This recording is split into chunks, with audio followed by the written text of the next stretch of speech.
Palavrão, como tá falando até agora. Vamos começar a nossa aulitia. Hoje é uma aula de comunista, porque nós vamos falar um pouco sobre as revoluções socialistas, né? Principalmente a chinesa e a cubana, que são as que mais caem nos vestibulares, que também estão aí dentro desse contexto. Começando com a Revolução Chinesa. A Revolução Chinesa, que o ano passado foi uma efeméride, né? Foi uma data comemorativa em torno da Revolução Chinesa.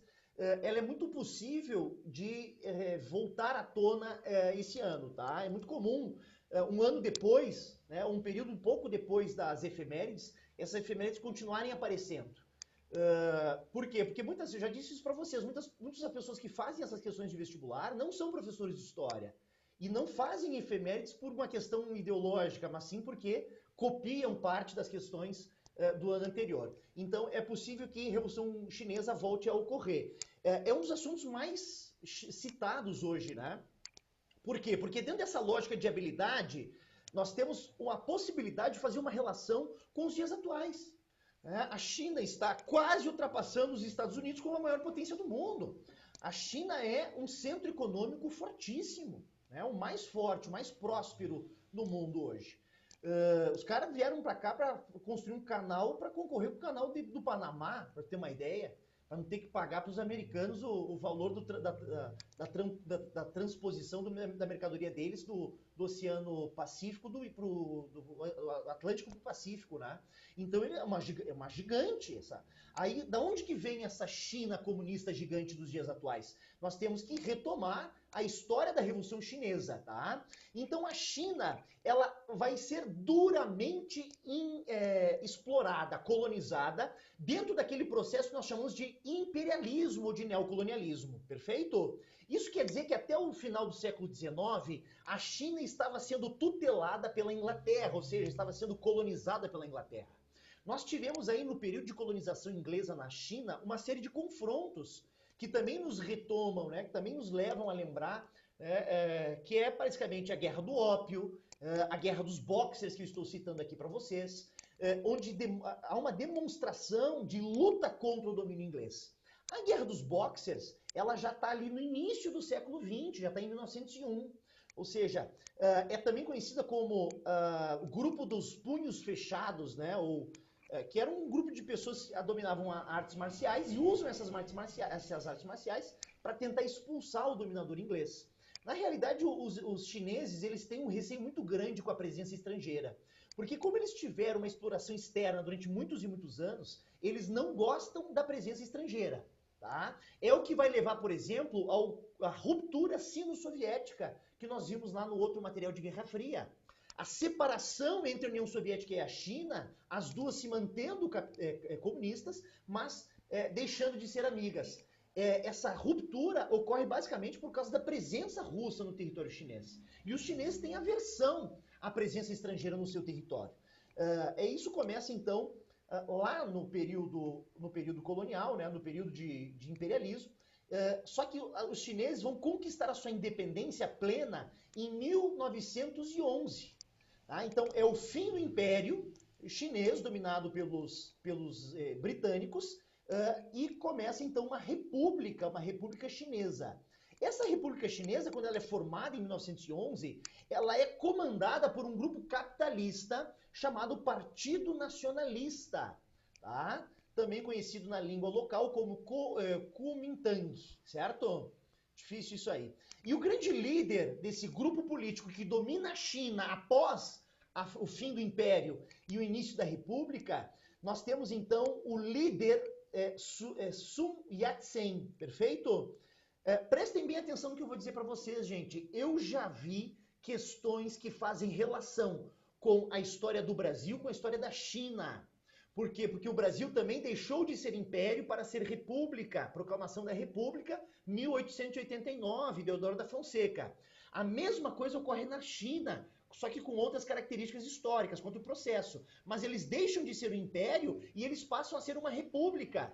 Então, é uma passagem muito parecida com a passagem brasileira. Então, eu já vi questões que fazem uma relação, ou tentam fazer uma relação, por mais esdrúxula que ela pareça, entre essa passagem do Império para a República no Brasil com a China, certo? E esse grupo nacionalista, esse partido nacionalista, comandados por Sun Yat-sen, era um governo muito ditatorial, muito autoritário, perfeito? Por quê? Porque há uma experiência, há uma longa caminhada dos chineses em governos imperiais autoritários, perfeito? Entre os anos de 1919 e 1920, esse partido nacionalista que domina a China vai enfrentar uma série de agitações e revoltas internas. Muitas delas provocadas pelo fim da Primeira Guerra Mundial, que acaba em 18, né, 19 e 20, nós temos aí então uma instabilidade, umas agitações dentro da China. Essas agitações, essa instabilidade, vai levar ao surgimento de um partido clandestino, que é o Partido Comunista Chinês, liderado por um dos mais cruéis líderes de toda a humanidade, o Mao Tse-tung. O Mao Tse-tung também é um personagem muito famoso, gente. Ele é tão famoso quanto Stalin na União Soviética. Por quê? Porque ele foi imperador, ou seja, ele foi chefe de Estado da China comunista por longos 50 anos, ou quase 40 anos, né? Quase 50 anos. Então, ele é um personagem muito famoso. E ele é o líder desse partido clandestino, não podia existir. O partido único era o Partido Nacionalista. E aí, o que o Mao Tse-tung vai fazer? Vai criar um partido comunista chinês, baseado nas ideias de Karl Marx, tá? Em 1920. Lembrando, senhores, que na década de 20, as ideias socialistas estão fervilhando no mundo, principalmente na Europa da crise, né, do pós-guerra. Em 1925, assume no Partido Nacionalista um novo líder, o Chiang Kai-shek. Por quê? Porque o Sun Yat-sen morre. Esse Chiang Kai-shek vai começar a perseguir o Partido Comunista e o Mao Tse-tung. Perfeito? O Mao Tse-tung, na tentativa de agregar mais apoiadores chineses à sua causa e ao seu partido, vai fazer uma grande caminhada de 10 mil quilômetros pela China. Esse partido armado, nesta longa caminhada de 10 mil quilômetros, vai começar a fazer essa caminhada para conversar com o povo e tentar conquistar o apoio popular. Aqui nós temos uma história que é interessantíssima. O Mao Tse-tung se baseou num gaúcho para fazer essa grande caminhada. Um gaúcho chamado Luiz Carlos Prestes, o famoso Cavaleiro da Esperança, que era um comunista brasileiro, líder da ANL, né, a Aliança Nacional Libertadora, que antes de fundar a Aliança Nacional Libertadora, lá no período, né, constitucional do Vargas, ele vai fazer aqueles movimentos tenentistas do final da República Velha. Ele é a coluna Prestes, né? Ele vai fazer uma longa caminhada do Rio Grande do Sul até a Bolívia, até o extremo norte do país. Perfeito? O Luiz Carlos Prestes, assim como o Mao Tse-tung, faz essa caminhada tentando conquistar o apoio do povo à causa tenentista, no caso do Prestes, e a causa comunista na relação do Mao Tse-tung. E aí o que vai acontecer? Uma série de confrontos, quase uma guerra civil, entre as forças de Chiang Kai-shek, o líder do Partido Nacionalista, com as forças do Partido Comunista Chinês, liderados por Mao Tse-tung. Perfeito? São conflitos que não chegam a ser assim uma guerra civil, mas são conflitos bem consideráveis. E esses conflitos, eles vão até 1936. Aí a grande questão é por que em 36 esses conflitos eles acabam? Porque o Japão invade a China. Ou seja, a China entra na Segunda Guerra Mundial. Rafa, mas a Segunda Guerra não começou em 39, sim, mas a Segunda Guerra começou para a China antes, né? Por quê? Porque em 36 o Japão, né? Já em 31 o Japão invade a Manchúria, mas o resto da China vai ser invadido pelos japoneses, pelo Império Japonês, em 36. E aí, esses dois grupos, o nacionalista e o comunista, que eram até então inimigos, agora eles vão ter que se unir, porque eles têm um inimigo externo. Então esses dois partidos, o nacionalista e o comunista, vão ter que deixar suas diferenças de lado para poder juntos enfrentar o inimigo externo, que é muito mais forte, é o Japão. E aí o que o Chiang Kai-shek faz nesse processo? Ele vai fornecer armas para Mao Tse-tung e o Partido Comunista e treinamento militar para os comunistas do partido, para que juntos pudessem derrotar o Japão. Em 1945, lá em dezembro de 1945, quando acaba a guerra no Pacífico, a China derrota o Japão, né, junto com os Estados Unidos e com a participação da União Soviética. Diga-se de passagem, a única localidade onde a União Soviética ajuda os Estados Unidos e os Estados Unidos ajudam a União Soviética, tá? E aí, aqueles dois grupos que antes da guerra eram inimigos e que durante a guerra viraram amigos, como é que vai ser a relação deles agora? Voltar a ser inimigos. Então, a relação entre o Partido Nacionalista e o Partido Chinês vai ser a mesma de antes de 36, ou seja, de guerra interna. Só que agora o Partido Comunista está armado e treinado pelo Partido Nacionalista devido à questão da guerra. E aí se inicia, de verdade, uma guerra civil na China. Uma guerra civil entre as forças do Partido Nacionalista contra as forças do Partido Comunista. Bom, qual é o resultado dessa guerra civil? Vitória do Mao Tse-tung, do Partido Comunista, e derrota do Partido Nacionalista. O Chiang Kai-shek, que era o líder, foge para uma ilha, na época chamada Ilha de Formosa, onde ele implementa o seu capitalismo nacionalista. Hoje nós chamamos essa ilha de Taiwan, perfeito? E na China, o Mao Tse-tung vai implementar um sistema socialista, com economia planificada e com ditadura, controle sobre o pensamento e o comportamento das pessoas, perfeito? Aqui eu vou pedir uma atenção especial para vocês, gente. Se nós estudarmos afinco todas as revoluções socialistas ao longo da Guerra Fria, nós vamos ver as mesmas primeiras medidas que foram implementadas na Rússia em 17, como foram implementadas na China em 49. Então, quando Mao Tse-tung vence a Guerra Civil, ele vai começar a fazer as primeiras medidas do seu governo socialista. E se nós compararmos com as primeiras medidas de outros governos socialistas, nós vamos ver que elas são iguais. Reforma agrária, formação dos sindicatos sob a tutela do Estado, como era o Vargas, né? Fim dos privilégios, uma frente de trabalho em cooperativas, né, para poder abastecer a sociedade. Muitos estrangeiros foram expulsos. Há uma contabilidade, e eu acho que ela é menor do que realmente é, viu, gente? De 800 mil opositores executados.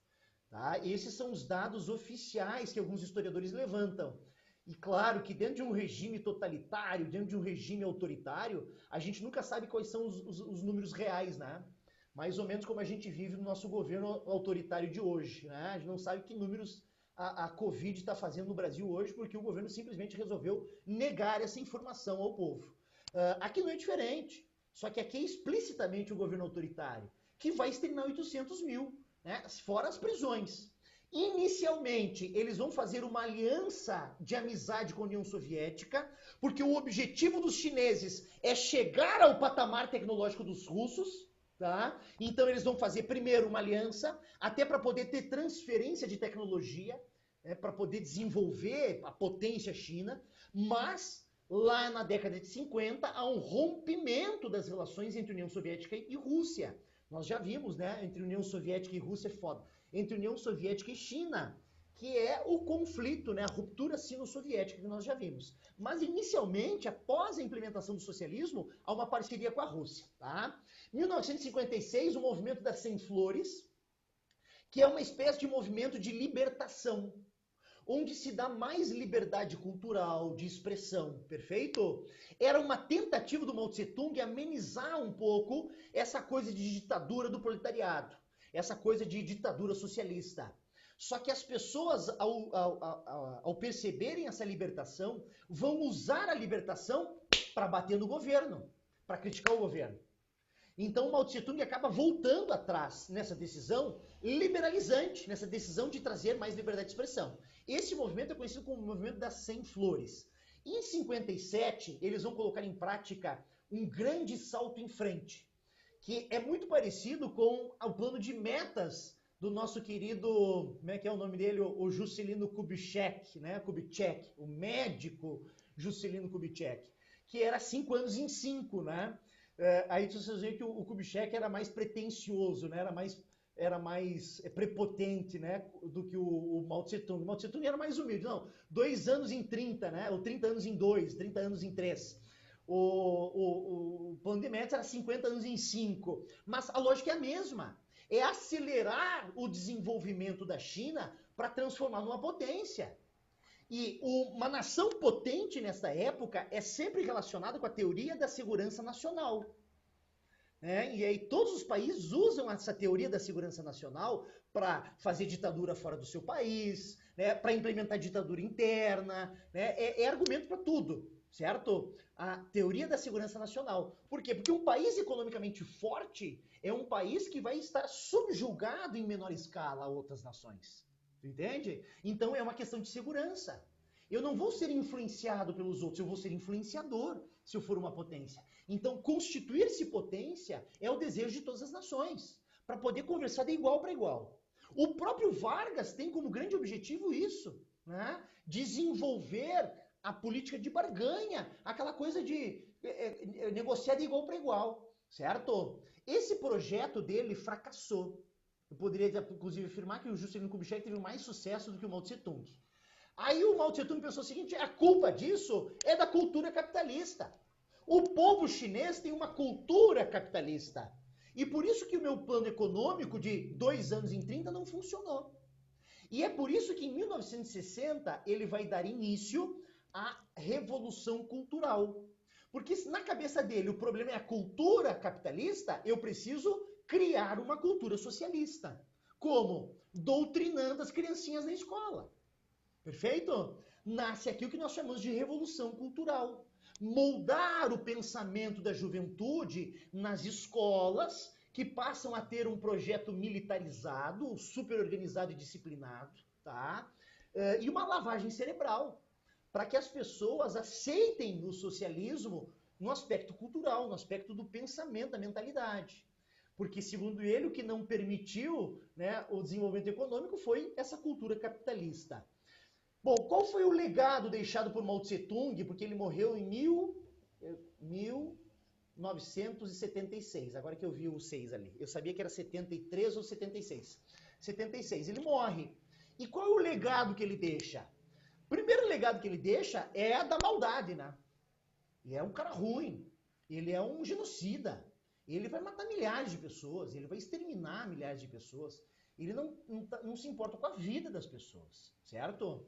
Mas ele conseguiu melhorar os índices de desenvolvimento humano na China. Então, eu consegui fazer uma coisa boa, mas de um viés horrível. Tu entende? Por um viés que é a ditadura, que é a matança, que é o extermínio. Né? Na China, por exemplo, a pessoa é assassinada com um tiro na cabeça. Né? Em muitos casos, são passíveis de uma pena de morte. O que acontece é o seguinte, quando o gerê vai ser assassinado pelo governo, que ele cometeu um crime lá contra o governo chinês, né, a munição, a bala que vai matar ele, a família que paga, não é nem o governo chinês que paga. Então é um governo muito autoritário até os dias de hoje, gente. Agora, ele conseguiu melhorar os índices de desenvolvimento humano? Conseguiu, tá? Reduziu a mortalidade infantil, o analfabetismo, dobrou a expectativa de vida, mas tudo isso com um viés. Né? O caminho que ele usou para construir isso é a violência e a repressão, como é visível até hoje na China, tá? Gente, tem muito americano que vai para a China ou para a Coreia do Norte, faz brincadeirinha lá e os caras prendem. Não tem, velho. Fica lá 10 anos preso. Teve um esses dias na Coreia do Norte que mandaram executar. Um cara americano, ele estava no hotel na Coreia do Norte, viu um cartaz lá, resolveu roubar para levar de recordação para casa. Os caras pegaram e o cara foi condenado à morte. Digo, velho, primeira coisa, por que tu vai visitar a Coreia do Norte, mano? Tem tanta coisa para visitar bacana no mundo. Deixa a Coreia do Norte para depois, né? Mas tudo bem. Vamos lá então, os anos 80 então, eles representam já a partir da morte do Mao Tse-Tung, no final da década de 70, início da década de 80, os novos dirigentes vão provocar uma abertura econômica da China para o mercado capitalista internacional. Lembrando vocês que a década de 80, ela se caracteriza pela crise do sistema socialista. O sistema socialista é em crise plena. Na China não vai ser diferente. Como é que os chineses vão resolver essa crise? Eles vão fazer uma perestroika, uma glasnost um pouco diferente. Eles mantêm a estrutura ditatorial socialista, mas eles vão abrir a economia chinesa para o mundo capitalista, ou seja, respeitando as regras das organizações internacionais. E aí eu pergunto para vocês, deu certo a abertura econômica da China na década de 80? Deu muito certo, cara. Muito certo. Porque eu tenho controle interno sobre a população. Né? E eu tenho uma economia que ela é gerenciada pelo Estado. Por que a economia russa está tão bem na época do Putin? Porque ele é nacionalista, ele faz intervenção na economia, não é um liberal. O Putin está há 20 anos no poder. Então é uma característica muito parecida com a Rússia, guardadas as devidas proporções. A última eleição o Putin ganhou com entre 74% e 76% dos votos. Ele é adorado pelos russos. Né? Então, essa coisa de fazer uma forte interferência do Estado na economia gera resultados bons. É o que o governo militar nos trouxe, né? Que era um governo extremamente interventor. O governo Lula, no auge, também, extremamente interventor. Chegamos à sexta economia do mundo. Então, esse é um modelo que para a América Latina, para mim, está mais apropriado. Guerra da Coreia começa em 1950 e acaba em 1953. Então, esse é o corte cronológico da Guerra da Coreia. 50 a 53. Perfeito? Esses dias o Vini Vargas, do cursinho, me mandou uma questão dizendo que era para marcar a questão incorreta, e uma das corretas dizia que não havia uma paz internacional definitiva na Coreia até os dias de hoje. E ele achou que estava errado. Ele disse, não, em 53 foi feita uma paz. E eu disse, não, Vini, está errado. Em 53, o que acaba a guerra é um armistício. É um documento de cessar-fogo. Mas a guerra entre Coreia do Norte e Coreia do Sul não acabou. Porque não há um acordo de paz internacional. O que é um armistício. Então, teoricamente, elas estão em guerra ainda. Mas sem possibilidade de dar tiro. Deu para entender? É uma coisa teórica um pouco estranha, mas é isso mesmo. Quem tentou fazer uma paz definitiva entre as duas nações, recentemente, foi o Trump, né? Que foi mais uma coisa de marketing do Trump do que realmente ele conseguiu uma paz definitiva, certo? Então, a área, que é o paralelo 38, que divide a Coreia do Norte da Coreia do Sul, é uma área desmilitarizada, certo? É uma área que não pode ter guerra. E é, ao mesmo tempo, a área mais militarizada do mundo, certo? Então, é uma grande contradição, é um caos aquilo. Por quê? Justamente porque a União Soviética auxiliou os Estados Unidos na Guerra do Pacífico. E a Península da Coreia é muito próxima do Japão. Então, o que eles decidiram na Conferência de Potsdam? Eu não me lembro se é Yalta ou se é Potsdam, eu acho que é Yalta. Eles decidiram que vamos dividir a Coreia, a Península da Coreia, paralelo 38. O norte fica sob influência soviética, porque os soviéticos, né, ajudaram os americanos na guerra contra o Japão, e o sul fica sob influência americana. Fechou. A coisa complica em 1950, 5 anos depois da Conferência de Yalta. Por quê? Porque a Coreia do Norte, armada pelos chineses e pelos russos, né? Lembrando vocês que a Coreia do Norte faz fronteira com a China, né? Então a China vai conseguir armar a Coreia do Norte com facilidade, vai formar um exército fortíssimo na Coreia do Norte, com armas russas e soviéticas, e eles vão tentar invadir o Sul. E os americanos vão dizer, não, o Sul é meu. Os americanos vão pegar tropas americanas, ou seja, houve envolvimento direto dos Estados Unidos. Né? As tropas americanas são enviadas para a Coreia do Sul para auxiliar as forças do Sul a lutar contra a invasão do Norte. E o general que comandava as forças americanas, general MacArthur, MacArthur, sabe o que ele queria? Ele queria jogar uma bomba atômica lá na China. Vamos jogar uma bomba atômica aí. E os caras disseram, não, velho, nós não vamos jogar uma bomba atômica. Por quê? Porque os russos também têm essa porra dessa bomba. E isso vai descamar num mal maior. Não vamos usar bomba atômica. Então eu vou tomar no cu de vocês. Aí ele é tirado do cargo de comandante da Guerra da Coreia, o general MacArthur, e eles colocam outro. Por quê? Porque ele já estava meio velho, estava meio gagado. O cara quer usar uma bomba atômica contra a China? Você é louco, mano? Né? Com a Rússia aqui do lado, tu não sabe o que está falando, não sabe a consequência disso, tá?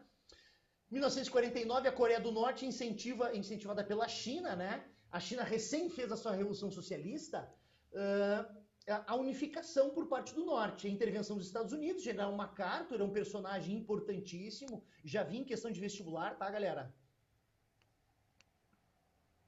Meu Deus, eu queria pegar minha canetinha aqui, consegui. General MacArthur, União Soviética e China auxiliam os norte-americanos e o Sul, então, auxilia, assinado um acordo de paz, que não é um acordo de paz, tá? É um armistício, que é conhecido como armistício de Panmunjom. E essa situação, que se encerrou em 53 com a paz de Panmunjom, continua até os dias de hoje. Não mudou nada, certo? Revolução Cubana. Vamos lá, meu povo querido. Cuba tem um processo de independência muito tardio, se nós compararmos com o resto da América Latina. O Brasil se torna independente em 1822, como vocês bem sabem. Mas a maior parte da América Latina começa o processo de independência em 1810, antes até do Brasil. Cuba só conquista sua independência da Espanha em 1898. E eu me lembro que eu disse para uma aula para vocês sobre isso, falei sobre isso. Só que quem que auxilia Cuba a se livrar da Espanha, né? Quem que auxilia Cuba, o país Cuba, a fazer a sua independência? Os Estados Unidos. Por quê? Porque os Estados Unidos têm aquela famosa diplomacia do canhão, aquela política internacional onde eles querem dominar a América Latina, principalmente a América Central, a região das Antilhas. Perfeito? Então, o que os americanos vão falar? Ó, a gente ajudou vocês a fazer a independência. Então, na Constituição de vocês cubanos, nós queremos uma emenda nossa, americana. E nessa emenda, nós vamos chamar de emenda Platt. Dá o direito do governo americano interferir na política cubana quando as duas partes assim quiserem. Então, olha o tamanho da filha da putagem dos americanos. Eu coloco na Constituição de um outro povo soberano, né, e que se autorregula, o meu direito de interferir no governo deles. Perfeito? E essa emenda Platt demonstra que a América Latina é um quintal dos Estados Unidos. Os Estados Unidos usam e abusam da América Latina como bem querem. Né? Cuba não é diferente. E com o passar do tempo, Cuba se transforma num grande puteiro. Desculpe a palavra. Puteiro. Sim, prostíbulo. Norte-americanos viajavam para Cuba para ir para cassino, fumar charuto, tomar canha e uísque e conviver com a população das mulheres pobres cubanas que se sujeitavam à prostituição. Então, Cuba se tornou um grande prostíbulo, onde os americanos iam para fazer festa. Hoje os americanos vão fazer festa no México, né? Já viram filmes, muito famosos filmes de adolescente americano, filmes de Hollywood de adolescente, quando a galera vai passar as férias no México, né? Explorando aquela população local e aquele território que é cheio de maravilhas naturais, principalmente ali na região da Península do Yucatán, que é um dos meus grandes sonhos, é viajar para a Península do Yucatán.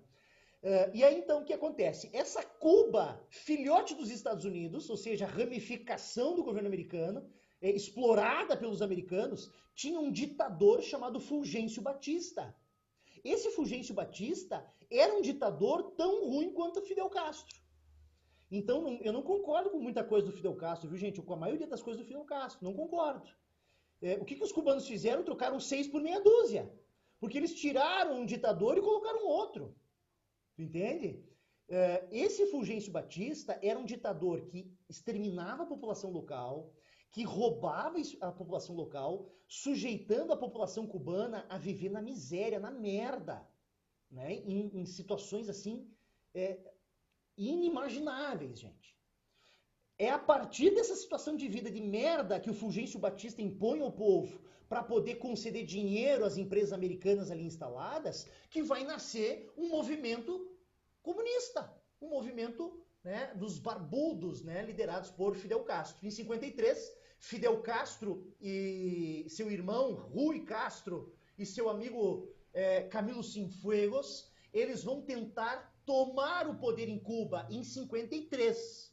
Essa tentativa não funcionou, perfeito?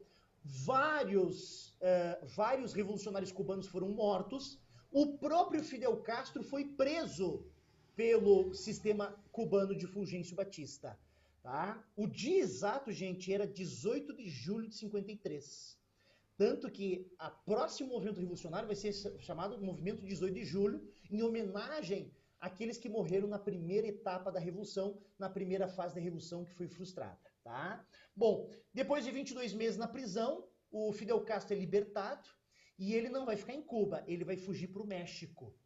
No México ele se reúne com outros cubanos e no México ele conhece um argentino chamado Ernesto Guevara de la Serna, mais conhecido ou vulgarmente conhecido como Che Guevara.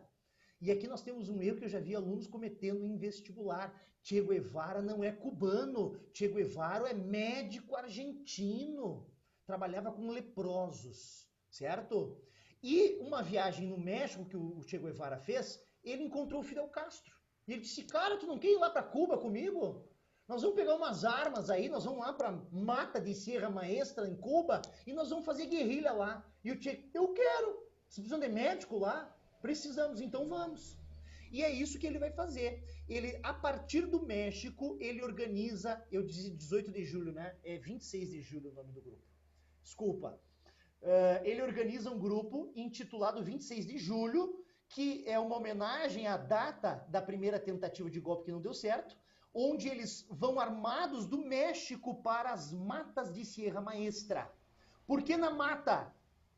Porque na mata é mais gostoso. Não, porque na mata eles conseguiam mais facilmente se esconder dos aviões da CIA, né? Dos U-2, né? Dos U-2, que eram os aviões espiões da CIA.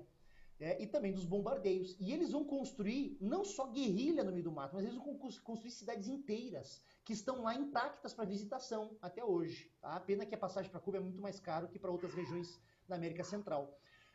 O que acontece? Vão atuar junto com os camponeses, vão atuar junto com a população pobre da região, e com isso eles vão prestar saúde, vão fazer escolas para a população local, e essa população local começa a aderir ao movimento guerrilheiro, que começa a crescer.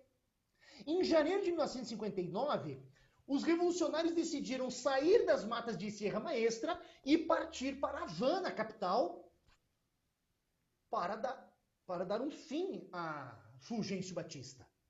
E eles conseguem. Em janeiro de 59, esses guerrilheiros mal armados, né? Eles tinham financiamento da União Soviética, mas era muito difícil chegar o armamento aqui.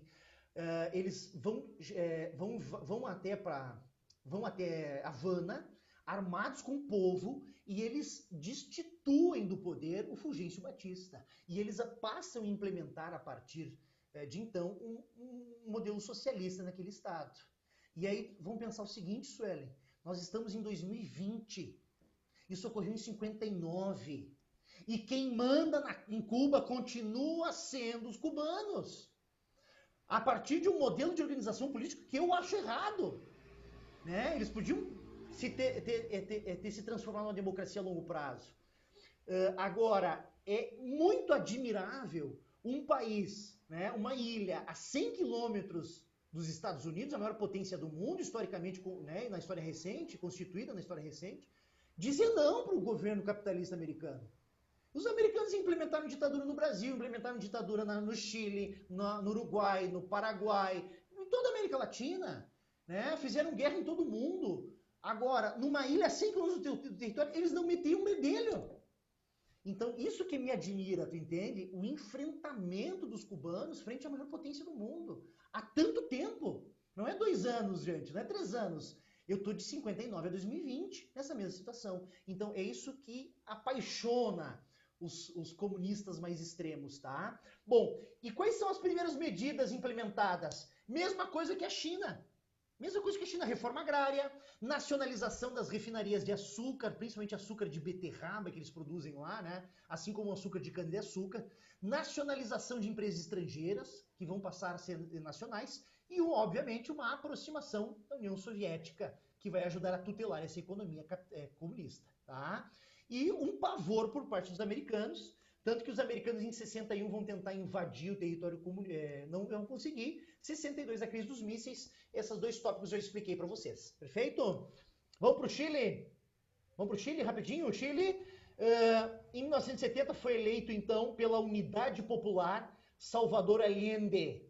A sobrinha neta dele é uma das escritoras mais importantes do mundo. É conhecida como Isabel Allende. Ela escreveu uma obra que a mais famosa dela é A Casa dos Espíritos. Já vi questão fazendo relação também com a Isabel Allende e o Salvador Allende. O Salvador Allende foi eleito pela Unidade Popular. Aqui, gente, leia-se comunista. Comunista! Certo? Unidade Popular era um grupo de caráter socialista, que tinha intenções socialistas. E esse grupo, através de eleições livres, colocou no poder Salvador Allende. É muito parecido com o processo espanhol da Guerra Civil Espanhola, que esses dias a Raina me pediu. Quem que entrou no poder em 36 na Espanha? Ah, foi a Frente Popular. Leia-se socialistas. Quem que tirou? Um general chamado Francisco Franco. Aqui no Chile, quem que tirou? Um general chamado Augusto Pinochet. Quem não sabe el Pinochet, quem não sabe el Pinochet, quem não sabe el Pinochet, quem não sabe el Pinochet. Gente, eu convivi com um chileno em evento de história e evento de comunista. E eu vou te dizer, os chinelos são loucos, são fora da casinha, eles passam a noite inteira drogados, com drogas pesadas, diga-se de passagem, pulando e gritando, quem não sabe el Pinochet, quem não sabe el Pinochet, quem não sabe el Pinochet, ti, lê, ficam eufóricos, é uma loucura os caras. Até hoje, gente, a polícia chilena é o remanescente da polícia do Pinochet. Porque o que diferencia a ditadura chilena da ditadura brasileira é que no Brasil nós tivemos 5 presidentes militares. Ou seja, o Brasil é governado por uma junta militar. No Chile, não. No Chile nós temos, durante todo o processo ditatorial, um único ditador que concentra seus poderes nas suas mãos. Ou seja, vai ser muito mais duro, né, a ditadura no Chile que foi a ditadura no Brasil, por causa desse caráter mais autoritário, centralizador, feito por Augusto Pinochet. Bom, Salvador Allende, após ser eleito pela Unidade Popular, reforma agrária, estatizou bancos e empresas estrangeiras, assim como os chineses, assim como os cubanos. Ou seja, há um caráter socialista inegável. Setores conservadores do Chile vão dizer, opa, não queremos saber de socialismo. Vamos pedir ajuda dos Estados Unidos e vamos tirar esses caras do poder. Sim. Quem liderou o golpe que tirou a vida de Salvador Allende é General Pinochet. Gente, o General Pinochet, Augusto Pinochet, ele chegou a bombardear a sede do governo, o prédio público, tá? E aqui nós temos uma outra tragédia, né? 11 de setembro de 73, a mesma data em que caiu as Torres Gêmeas, é a data em que o exército toma o poder. Allende é morto e Pinochet assume o governo até o fim da ditadura em 1993, se não me falha a memória. Porque nós brasileiros acabamos com a ditadura em 85. O Chile foi com a ditadura até 92, 93. Vamos ver ali se essa data é a mesma. Eu vou ter que conferir essa data, gente, mas eu acho que a ditadura no Chile foi até 92, 93. Posso conferir já? Porque eu fiquei encucado com isso. Vocês cansaram já? Cansaram, diabedo? Gente, eu falo muito, mas dentro da minha fala eu faço muita relação passado-presente ou relação com outros períodos históricos, certo? Isso é o que o Enem vai mais exigir de vocês, é a habilidade e competência do que tu faz com a informação que tu tem, tá? E não acumular informação por acumular informação. Mas se eu estiver falando demais, vocês podem me dizer, Rafa, mais resumido, Rafa, não tem problema, gente, eu dou um jeito, tá? Ditadura no Chile. 1990, tá? Então eu errei por poucos anos. Mas se nós formos comparar com outras ditaduras da América Latina, ela foi até muito mais tarde do que em relação a outras ditaduras, tá? Mas mesmo acabando em 90, o Pinochet esteve presente assim nas estruturas políticas do Estado até 92, 93, certo? Vamos voltar para o nosso material, vamos acabar. Nós tivemos um professor no cursinho de espanhol que o pai dele morreu nessa revolução que nós vamos ver agora, gente. O professor Marcial, que era o nosso professor de espanhol, o pai dele morreu na Revolução Sandinista, tá? Com uma bomba na cabeça. A Nicarágua iniciou no século XX ditaduras aliadas dos Estados Unidos, muito parecida como era Fulgêncio Batista em relação a Cuba, né, e os Estados Unidos. Então os Estados Unidos faziam isso, né, para manter a influência na América Central, que era primordial para a geopolítica americana, eles vão manter ditaduras. essa ditadura mantida pelos americanos vão fazer uma exploração muito grande, levando a população ao empobrecimento. Então, exatamente a mesma coisa que aconteceu em Cuba. Tá? Por isso que, gente, para mim, às vezes, é muito difícil apoiar os Estados Unidos. Porque os Estados Unidos, eles apoiaram sistemas que provocaram um caos social, a morte por fome de pessoas em toda a América Latina. Tá? E querer manter influência é uma coisa. Agora, provocar a pobreza é foda. Na década de 30, a Revolução Camponesa, liderada por Augusto César Sandino. Sandino foi morto em 34 pela Guarda Nacional da Nicarágua, que mantinha a ditadura dos Estados Unidos, né? E sustentava, então, a ditadura de Anastácio Somoza. Anastácio Somoza, então, era o líder financiado pelos americanos para manter a ditadura, e o Augusto César Sandino, ele era um cara camponês, ou seja, ele liderava uma revolta camponesa. Somoza é derrubado do poder pela Frente Sandinista de Libertação Nacional, a FSLN, em 1979. Ou seja, esse grupo revolucionário vai carregar o nome daquele revolucionário da década de 30, o Sandino, o César Sandino. Por isso que esse movimento é o movimento sandinista. Assim como o Hugo Chávez utilizava quando era vivo na Venezuela, o Bolívar, que foi o libertador da região, né, da Venezuela. Então, essa característica é uma característica do simbolismo, né, da simbologia ideológica. Eu trago um personagem que lutou pelo povo e eu construo um mito, né, um herói em torno dele, para dar legitimidade ao movimento que eu faço parte. Tu entende? Então, o Sandino foi libertador dos camponeses na década de 30, vamos usar o nome dele agora na década de 70 para a década de 80. E a Frente Sandinista de Libertação Nacional acaba então tomando o poder, e aí os americanos vão financiar uma guerra contra esta Frente Nacional de Libertação, a sandinista. E aí começa uma guerra civil. Tem um filme, gente, que foi, sem sombra de dúvida, um dos filmes mais bacanas que eu já vi na minha vida, mas eu não me lembro o nome. Como é que era o nome? Eu vou pegar para você. São dois filmes, um chileno e um da Nicarágua. Porque o que o governo capitalista da Nicarágua fazia? Eles pegavam crianças de 12, 13 anos e levavam para o exército para ter mão de obra armada. Então eles entravam na casa das famílias para pegar as crianças e levar para ser soldados. E as famílias, obviamente, não queriam deixar os seus filhos irem, né? Só que conta a história de um menininho tentando fugir desse alistamento obrigatório. Eles entravam nas escolas, gente, pegavam as crianças para levar para ser soldados. Já vou lembrar do filme para vocês. Conflitos no Oriente Médio. Vamos fazer um outro dia conflitos no Oriente Médio? A gente faz uma aula só sobre conflitos no Oriente Médio, que eu acho que é importante. Pode ser? Gente, vou interromper aqui nossa ligação, nossa gravação.